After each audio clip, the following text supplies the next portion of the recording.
এটি Samsung Galaxy Z fold 5 futuristic এবং classic premium design যদি ফোন বলা যায় এটি একটি। একে আনফোল্ড করা যায়, আনফোল্ড অবস্থায় এর স্ক্রিন সাইজটা 7.6 ইঞ্চি। তার মানে বুঝতে পারছেন একটা ট্যাবলেটে যা কাজ করা যায় এখানে সে তা কাজ করা যাবে। বলা যেতেই পারে একটা উইন্ডো বা কম্পিউটারে আপনি যেরকম মাল্টিপল উইন্ডোর মাধ্যমে কাজ করতে পারেন, এখানে সেই রকম ফিচার্সও আছে। এই ফোনে 3টে রিয়ার ক্যামেরা আছে, 50 মেগাপিক্সেল, 10 মেগাপিক্সেল, 12 মেগাপিক্সেল, এবং একটি ফ্রন্ট ক্যামেরা আছে যেটা সিঙ্গেল স্ক্রিনের 10 মেগাপিক্সেল ফ্রন্ট ক্যামেরা আছে।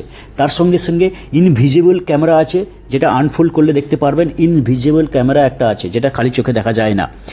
এবং এখানে পাওয়ারফুল চিপসেট যেটা স্ন্যাপড্রাগন 8 Gen 2 প্রসেসর ইউজ করেছে কলকমের। এবং তার সঙ্গে সঙ্গে এটি একটি ওয়াটারপ্রুফ, যেটা স্যামসাং ফোল্ডেবল ফোনে ওয়াটারপ্রুফ করিয়ে দেখিয়েছে। তার মানে বুঝতে পারছেন যে সত্যিকারের যদি একটা ফিউচারিস্টিক ফোন নিতে চান তাহলে এটি একটি বেস্ট অপশন হবে, যদি বাজেটের